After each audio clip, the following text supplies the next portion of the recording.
Очрашу район советінің конференц залында дәвам итте. Район башлыгы Равил Кузюров генерал-майорга хәрби патриотик эшнең районда югары дәрәҗәгә куелуын хәбәр итте.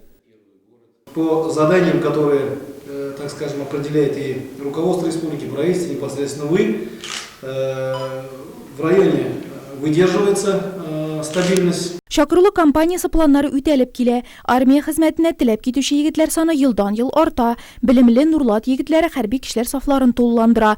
Шуның белән бергә контракт буенча хезмәт итүче егетләргә таләпләрнең кырыслануы, мобилизацион эшне көчәйтү бурычлары да тора. Работа с руководством района, она никак не вяжется. А главная задача это, конечно, то, что мы воспитываем нашу молодежь, то, что они придут нам на смену. И как мы их воспитаем, так и наша страна будет существовать.